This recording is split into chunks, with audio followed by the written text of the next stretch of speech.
सभी बच्चे साथ में खेलते हैं लेकिन आपका बच्चा अलग बैठता है। कभी आपने सोचा है कि ये अलग रहना रिजेक्शन नहीं, प्रोटेक्शन होता है। ऑटिस्टिक बच्चे बाहर से अलग लगते हैं क्योंकि उनके लिए सोशल वर्ल्ड शोर शराबे और कन्फ्यूजन से भरा रहता है।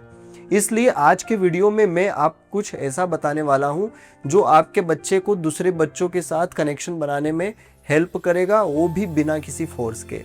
नमस्कार दोस्तों, I am Shri Om Patel, audiologist and speech language pathologist. बहुत से पेरेंट्स मुझसे पूछते हैं कि सर मेरा बच्चा दूसरे बच्चों के साथ में क्यों नहीं खेलता।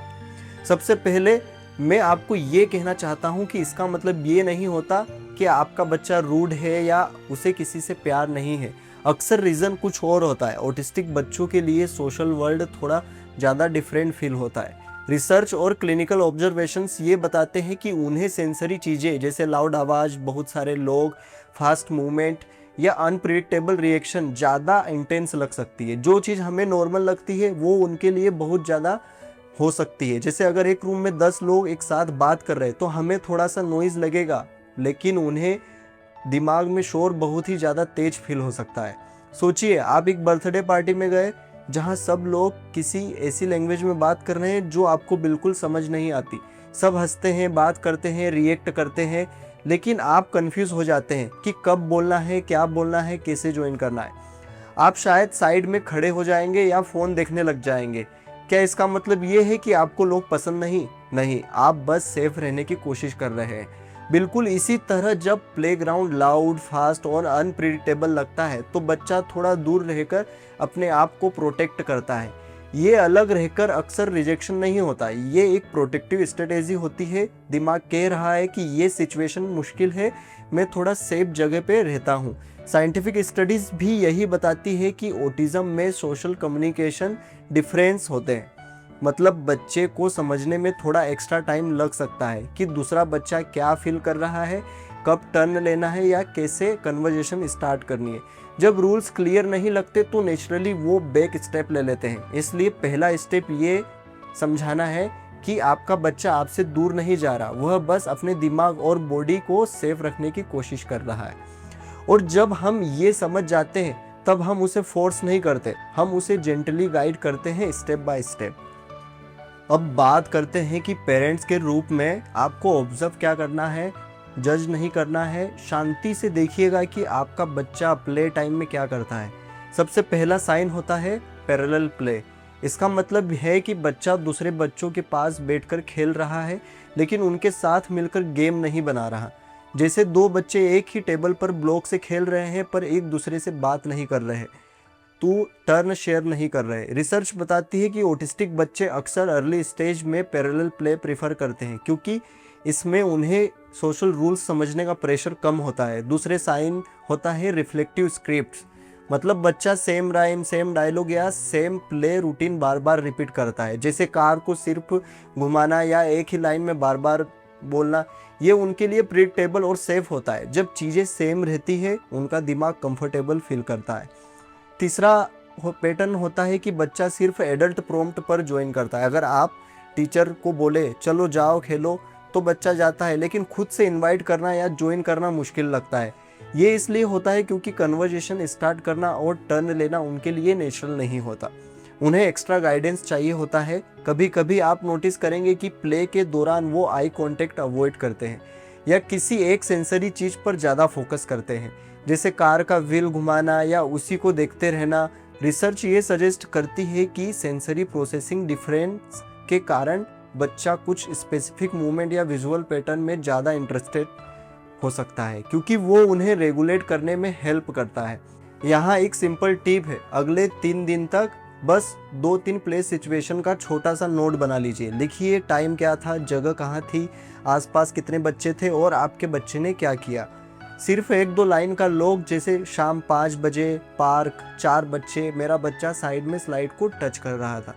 इससे आपको पैटर्न समझ आएगा। शायद लाउड जगह पर वो दूर रहता है या फेमिलियर बच्चों के साथ में थोड़ा बेटर करता है।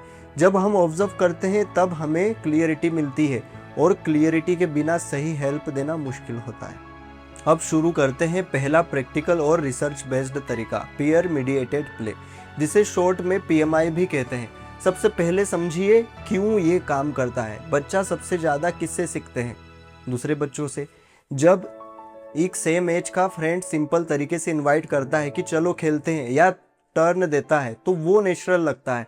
रिसर्च स्टडीज़ ने भी ये दिखाया है कि जब टीचर्स या थेरेपिस्ट थोड़ा सा गाइड करके पीयर्स को इन्वॉल्व करते हैं तो ऑटिस्टिक बच्चों में सोशल इनिशिएशन और रिस्पॉन्स दोनों इम्प्रूव होते हैं।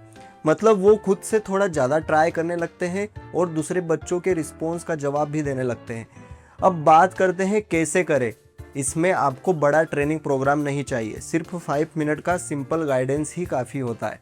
टीचर्स या पेरेंट्स 1-2 फ्रेंडली बच्चों को साइड में ले जाकर उन्हें एक छोटा सा रोल दे सकते हैं। जैसे उन्हें सिखाइए, पहले बोलो मैं भी खेलूं, फिर टॉय देते वक्त बोलो तुम्हारी बारी रिया।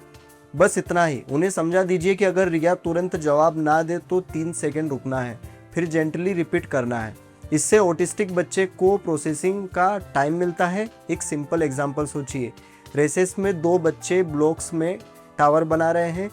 बड़ी बच्चा रिया के पास जाता है और बोलता है मैं भी खेलूं, फिर एक ब्लॉक रिया को देखकर बोलता है तुम्हारी बारी। ये क्लियर सिग्नल देता है कि अब रिया को क्या करना है। जब रूल्स क्लियर होते हैं तो कन्फ्यूज़न कम हो जाता है। अब कल से क्या करें? आप स्कूल टीचर से सीधा ये कह सकते हैं कि आज प्लीज़ रिया के लिए एक बड़ी चूज़ कीजिए और उनको सिर्फ 2 लाइन प्रैक्टिस करा दीजिए, मैं भी खेलूं और तुम्हारी बारी। बस इतना स्टेप स्टार्ट के लिए इनफ है। याद रखिए, पीयर मीडिएटेड प्ले का गोल ये नहीं है कि बच्चा तुरंत बेस्ट फ्रेंड बना ले। गोल ये है कि वो एक छोटा सोशल स्टेप ले, जैसे टॉय देना या एक बार हाँ कहना। रिसर्च कंसिस्टेंटली सपोर्ट करती है कि जब पीयर्स को थोड़ा गाइड किया जाता है तो सोशल स्किल्स ग्रेजुअली इम्प्रूव होते हैं। स्मॉल स्टेप्स रिपीटेड डेली, यही सक्सेस का फॉर्मूला है। अब बात करते हैं दूसरा पावरफुल और रिसर्च सपोर्टेड तरीका, वीडियो मॉडलिंग और कभी कभी सेल्फ वीडियो मॉडलिंग। सबसे पहले समझिए ये काम क्यों करता है। जब हम किसी बच्चे को लाइव सिचुएशन में डायरेक्टली बोलते हैं, जैसे जाकर खेलो, तो उस वक्त बहुत सारी चीज़ें एक साथ होती रहती है। आवाज़, मूवमेंट, दूसरे बच्चों की रिएक्शन, ये सब मिलकर प्रेशर क्रिएट कर सकती है। लेकिन वीडियो में क्या होता है, स्क्रीन पर सिर्फ एक क्लियर एग्जाम्पल होता है, स्लो, सिंपल, रिपीट करने लायक। बच्चा उसे बार बार देख सकता है। इससे उन्हें समझाने का टाइम मिल जाता है, प्ले स्टार्ट कैसे करते हैं और टर्न कैसे देते हैं। रिसर्च स्टडीज़ ने ये शो किया है कि वीडियो मॉडलिंग से ऑटिस्टिक बच्चों में सोशल और कम्युनिकेशन बिहेवियर इंप्रूव होते हैं, क्योंकि उन्हें क्लियर विजुअल एग्जाम्पल मिलता है जिसे वो कॉपी कर सकते हैं। अब कैसे करें? आपको प्रोफेशनल कैमरे की ज़रूरत नहीं है, सिर्फ फ़ोन का कैमरा काफ़ी है। 30 से 60 सेकेंड का एक सिंपल क्लिप बनाइए। इस क्लिप में एक पीयर या आप खुद सिंपल स्टेप्स दिखाइए। स्टेप 1 में बोलो मैं भी खेलूँ। स्टेप 2 में 3 सेकेंड रुकना count slowly in your mind, 1 2 3। और स्टेप 3 में एक टॉय शेयर करना है और बोलना है तुम्हारी बारी। वीडियो सिंपल हो, बैकग्राउंड काम हो और सिर्फ एक क्लियर एक्शन हो। जितना सिंपल उतना इफेक्टिव। अब सोचिए एक छोटा सा एग्जाम्पल, आपकी बच्ची रिया ब्लॉक्स से खेलती है। आप एक छोटी वीडियो बनाते हैं जहां दूसरा बच्चा रिया के पास जाता है और बोलता है मैं भी खेलूं, फिर ब्लॉक रिया को देता है और कहता है तुम्हारी बारी। बस इतना ही। इस वीडियो के रेसेस या प्ले टाइम से पहले सिर्फ एक बार दिखा दीजिए। इससे बच्चे के दिमाग में एक रेडीमेड प्लान बन जाता है कि आगे क्या करना है। कल से क्या करें? आज ही फ़ोन में 45 सेकेंड का क्लिप रिकॉर्ड कीजिए, फिर प्ले से पहले बच्चे को एक बार शांति से दिखा दीजिए। ज़्यादा रिपीट करने की ज़रूरत नहीं है, 1 या 2 बार काफ़ी होता है। फिर रियल प्ले ट्राई कीजिए। अगर आपका बच्चा थोड़ा प्रोग्रेस कर रहा है तो आप सेल्फ वीडियो मॉडलिंग भी ट्राई कर सकते हैं। मतलब बच्चे का खुद का शॉर्ट वीडियो जहां वो सक्सेसफुली टॉय शेयर कर रहा है। जब बच्चा अपने आप को स्क्रीन पर सक्सेसफुली देखता है तो कॉन्फिडेंस बढ़ता है। ये दिमाग को सिग्नल देता है कि मैं ये कर सकता हूँ। सिंपल याद रखिए, वीडियो मॉडलिंग एक प्रैक्टिस ग्राउंड जैसा है। पहले सेफ स्क्रीन पर सीखो, फिर रियल वर्ल्ड में ट्राई करो, स्टेप बाय स्टेप, बिना किसी प्रेशर के। अब तीसरा तरीका समझते हैं, सोशल स्टोरीज। सबसे पहले क्यों ये काम करता है। बहुत बार ऑटिस्टिक बच्चों को प्रॉब्लम खेलना नहीं आता वाली नहीं होती है, बल्कि उन्हें पता नहीं होता है कि सिचुएशन में नेक्स्ट स्टेप क्या है। जब रूल्स क्लियर नहीं होते तो दिमाग कंफ्यूज हो जाता है। सोशल स्टोरीज एक छोटी सी गाइड बुक की तरह होती है, जैसे स्कूल का टाइम टेबल हमें बताता है कि पहले मैथ्स फिर लंच, वैसे ही सोशल स्टोरीज बताती है कि प्ले टाइम में पहले क्या करना है फिर क्या होगा। एक सोशल स्टोरीज हमेशा सिंपल और पॉजिटिव होनी चाहिए। जैसे खेल के समय मैं बोल सकता हूँ कि साथ खेलूँ, अगर मेरा दोस्त हाँ बोलता है तो मैं उसे एक टॉय दे देता हूँ और फिर हम बारी बारी खेलते हैं। साथ में खेलने से बहुत मज़ा भी आता है। देखिए, सेंटेंस छोटे हैं, क्लियर है और किसी को ब्लेम नहीं करते। हर स्टेप के साथ एक छोटी पिक्चर लगाइए। एग्जाम्पल के लिए पहली लाइन के साथ एक फ़ोटो जहाँ बच्चा बोल रहा है कि मैं भी साथ खेलूँ। दूसरी लाइन के साथ में शेयर करते हुए पिक्चर बच्चों को समझने में आसान होती है क्योंकि ब्रेन विजुअल चीज़ों को जल्दी प्रोसेस करता है। रिसर्च ये बताती है कि सोशल स्टोरीज बच्चों के लिए हेल्पफुल होती है, लेकिन हर बच्चे पर सेम इफेक्ट नहीं होता है। इसलिए पर्सनलाइजेशन बहुत ज़रूरी है। अगर आपके बच्चे को कार पसंद है तो स्टोरी कार प्ले एग्जाम्पल से बनाइए। अगर उसे स्विंग पसंद है तो स्विंग का एग्जाम्पल दीजिए। जब स्टोरीज उनके इंटरेस्ट से जुड़ी होती है तो वो ज़्यादा कनेक्ट करते हैं। अब कल से क्या करें, सिर्फ 1 पेज सोशल स्टोरी बनाइए, 3 से 4 छोटी लाइंस रखिए, 2 सिंपल पिक्चर ऐड कीजिए। जैसे से आप प्ले टाइम से पहले शांति से 1-2 मिनट में स्टोरी पढ़ लीजिए, फिर छोटा सा रोल प्ले कीजिए। अब फ्रेंड बन जाइए और बच्चे को प्रैक्टिस कराइए, मैं भी साथ खेलूँ, इतना ही काफ़ी है स्टार्ट करने के लिए। याद रखिए, सोशल स्टोरी एक मैजिक ट्रिक नहीं है, ये एक प्रिपरेशन टूल है। जैसे एग्ज़ाम से पहले रिवीजन करते हैं, वैसे ही प्ले से पहले स्टोरी पढ़ना रिहर्सल जैसा है। जब बच्चे को पता होता है कि क्या होने वाला है तो एंजाइटी कम हो जाती है और कॉन्फिडेंस थोड़ा बढ़ जाता है। एक बहुत इम्पोर्टेंट बात, कभी फोर्स मत कीजिए।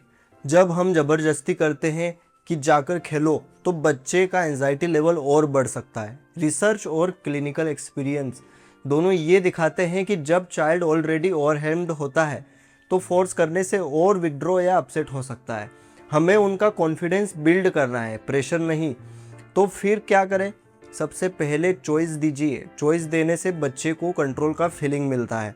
जब आप बोल सकते हैं कि क्या तुम पहले वीडियो देखना चाहते हो फिर खेलना, या पहले वॉल पुश करना है, दोनों ऑप्शन सेफ है पर डिसीजन बच्चे का है। इससे रेजिस्टेंस कम होता है। दूसरा पावरफुल टूल है फर्स्ट देन लैंग्वेज। ये सिंपल और क्लियर होता है, जैसे first 1 minute push then play. इससे ब्रेन को एक क्लियर प्लान मिलता है, पहले क्या बाद में क्या। जब प्लान क्लियर होता है तो एंजाइटी कम होती है। तीसरी चीज़, स्पेसिफिक प्रेज। सिर्फ गुड बॉय या गुड गर्ल बोलने की बजाय एग्जैक्ट एक्शन को प्रेज कीजिए। जैसे मैंने देखा तुमने कार दिया, बहुत अच्छा शेयरिंग। जब आप स्पेसिफिक बोलते हैं बच्चे को समझ आता है कि कौन सा बिहेवियर रिपीट करना है। रिसर्च पॉजिटिव रिइंफोर्समेंट को सपोर्ट करती है। छोटे सक्सेसफुल अटेम्प्ट्स को नोटिस करना और उन्हें रिइंफोर्स करना लॉन्ग टर्म लर्निंग में हेल्प करता है। याद रखिए, स्मॉल स्टेप्स बिग गेन्स। अगर बच्चा सिर्फ 1 सेकंड के लिए टॉय दे पाया वो भी प्रोग्रेस है। हर छोटा अटेम्प्ट काउंट करता है। चलिए एंड में एक सिंपल एक्शन प्लान बता देता हूँ। 3 चीज़ें आप कल से स्टार्ट कर सकते हैं। सबसे पहले एक 45 सेकंड पेयर वीडियो बना लीजिए। सिंपल इनवाइट और 1 टर्न शेयर दिखाइए। प्ले से पहले एक बार शांति से दिखा दीजिए। दूसरा, एक 3 कार्ड विजुअल रूटीन बनाइए। इनवाइट, फिर टर्न, फिर थैंक्स। इन छोटी पिक्चर कार्ड्स को लेमिनेट करके प्ले एरिया में लगा दीजिए। हर प्ले टाइम से पहले एक बार पॉइंट करके स्टेप्स याद दिला दीजिए। तीसरा, प्ले से पहले 2 से 5 minute sensory warm up try कीजिए, जैसे वॉल पुश या डीप स्क्वीज। पहले बॉडी काम, फिर प्ले अटेम्प्ट। बस इतना ही। वीडियो, विजुअल और वार्म अप याद रखिए। चेंज ओवरनाइट नहीं आता है, लेकिन जब आप स्मॉल स्टेप्स डेली रिपीट करते हैं तो कंसिस्टेंसी से प्रोग्रेस होता है। धीरे धीरे बच्चा सेफ फील करेगा और सेफ फील करने के बाद ही कनेक्शन ग्रो होता है। अगर आपका बच्चा नॉन वर्बल है तो साइलेंस से फर्स्ट वर्ड का रास्ता जाने के लिए इस वीडियो पर क्लिक करो। वीडियो को लाइक और शेयर कीजिए ताकि नीडी पेरेंट्स को ये इन्फॉर्मेशन मिल सके। आज के लिए इतना ही, फिर मिलते हैं नेक्स्ट वीडियो में विथ मोर हेल्पफुल इन्फॉर्मेशन।